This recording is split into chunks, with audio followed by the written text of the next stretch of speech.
इस पार्ट 2 में हम लोग देखेंगे कि त्रिकोणमिति अनुपात क्या है या ट्रिग्नोमेट्रिकल रेशियो क्या होते हैं। तो यहाँ पर देखिए कि त्रिकोणमिति या जो हमारा ट्रिग्नोमेट्री है, इस ट्रिग्नोमेट्री का मुख्य उद्देश्य है कि जो अवशेष कोण है और जो अवशेष भुजा है, तो अवशेष कोण और अवशेष भुजाओं को ज्ञात करना यह त्रिकोणमिति का प्रमुख उद्देश्य है।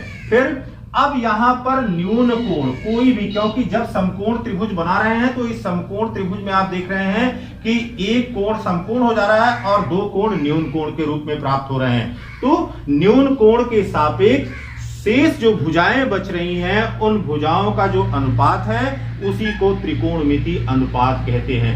अब जो भुजाओं का अनुपात है वह किसी न किसी कोण को प्रदर्शित करता है।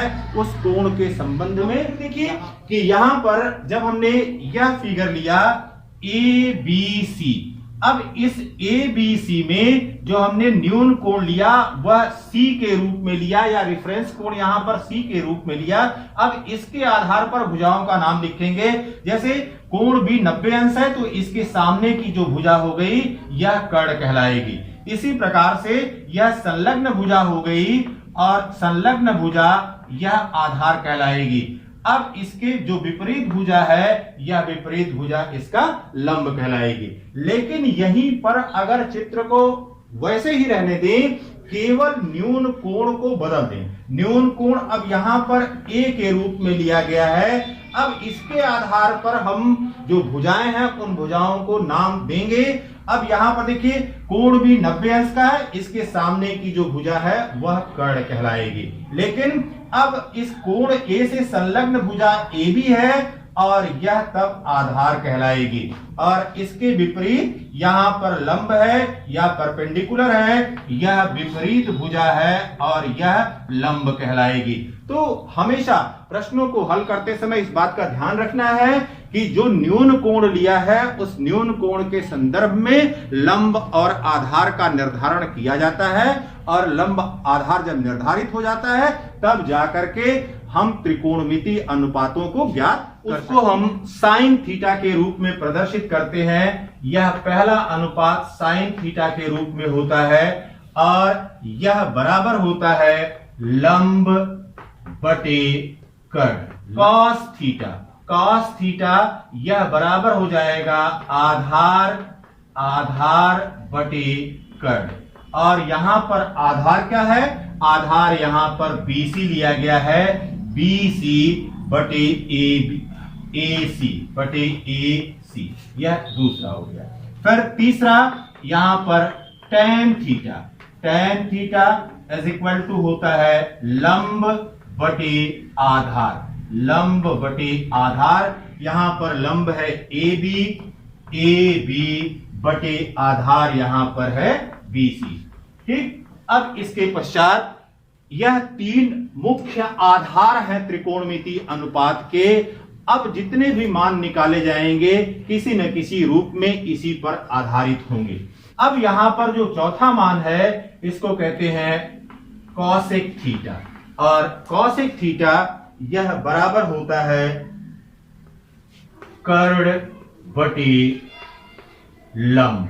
कर्ण बटे लंब। अब यहां पर कर्ण क्या दिया गया है? यहां पर कर्ण दिया गया है AC बटे लंब क्या है? यह है AB।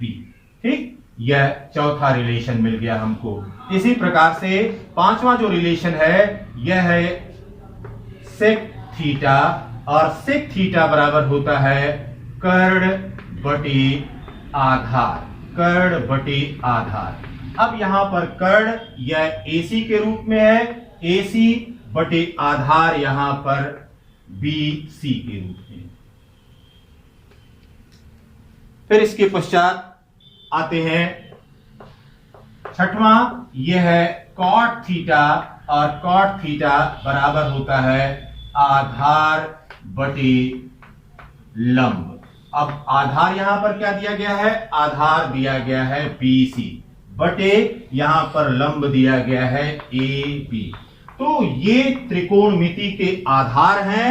यह 6 मान sign theta, cos theta, tan theta, फिर कॉसेक थीटा, फिर सेक थीटा एंड फिर कॉट थीटा।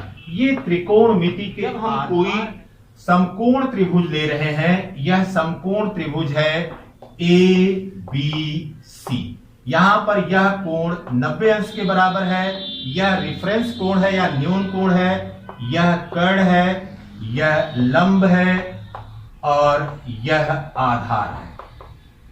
ठीक, यह अब यहां पर देखिए यह 3 भुजाएं ही है। किसी त्रिभुज में 3 भुजाएं होती हैं और 3 कोण होते हैं।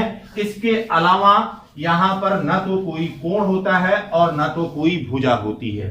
तो यहां पर अब देखिए लंब है, फिर आधार है और फिर कर्ण है। अब ये देखिए पहला रिलेशन ये हमको मिलता है लंब और कर्ण का। अब इसको क्या कहते हैं? इसको हम कहते हैं साइन थीटा। लंब और कर्ण के बीच में जो संबंध होगा वो साइन थीटा कहलाएगा। फिर दूसरा जो संबंध यहां पर है वह है आधार और कर्ण के बीच में और यह कहलाता है कॉस थीटा। अब फिर तीसरा संबंध यहां पर क्या है? यह तीसरा संबंध लंब और आधार का है, यह tan थीटा कहलाता है। तो अब यहां पर देखिए इसको इस प्रकार से अगर लिखें कि लंब है, फिर आधार है और फिर कर्ण है। ठीक, अब ये देखिए लंब और आधार, एक बार यह प्रक्रिया हुई, फिर आधार और कर्ण का संबंध हुआ, फिर लंब और आधार का संबंध हुआ। अब इसी के विपरीत चलते, देखिए कर्ण और लंब, कर्ण और लंब यह मिलकर के क्या दे देंगे? यह दे देंगे कॉसेक थीटा। फिर कर्ण और आधार, कर्ण और आधार, इससे हमको सेक थीटा मिल जाएगा। फिर इस आधार और लंब से क्या मिल जाएगा? इस आधार और लंब से हमको कॉट थीटा मिल जाएगा। इसका मतलब है कि यह केवल 6 पॉसिबिलिटी या 6 केवल संभावनाएं हो सकती हैं जो त्रिभुज की 3 भुजाएं प्रदर्शित कर सकती हैं, और उनको हमने फिर जो कोणीय मान दे दिया वह sine theta, cos theta, tan theta, फिर कॉसेक थीटा, फिर sec theta and cot theta. इस प्रकार से यह 6 त्रिकोणमिति अनुपात हमको प्राप्त हो गए। यहां पर पहली प्रक्रिया है कि इसको याद करने के लिए लाल बटे कक्का, KKA, लाल बटे कक्का। अब देखिए यह जो पहला संबंध है L/K, यह साइन थीटा को प्रदर्शित करेगा। साइन थीटा, इसका मतलब है कि लंब बटे कर्ण, लंब बटे कर्ण। फिर यहां पर जो दूसरा संबंध है, यह दूसरा संबंध है आधार बटे कर्ण, और यह आधार बटे कर्ण यह कॉस थीटा को प्रदर्शित करेगा। और तीसरा जो यहां पर संबंध मिल रहा है लंब बटे आधार, यह टैन थीटा को प्रदर्शित करेगा।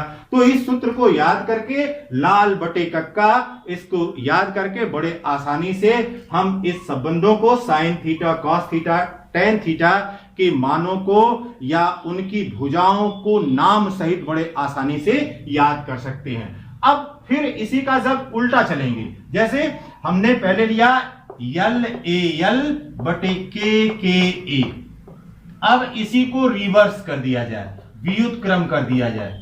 व्युत्क्रम का सभी लोग अर्थ समझते हैं, व्युत्क्रम का मतलब होता है उल्टा।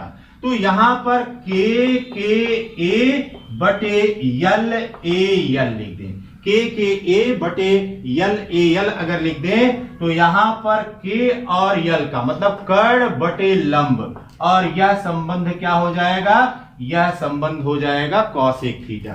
इसी प्रकार से कर्ण बटे आधार, यह संबंध हो जाएगा सेक थीटा का, और आधार बटे लंब यह संबंध हो जाएगा कॉट थीटा। तो यह त्रिकोणमिति अनुपातों को याद रखने की पहली प्रक्रिया है।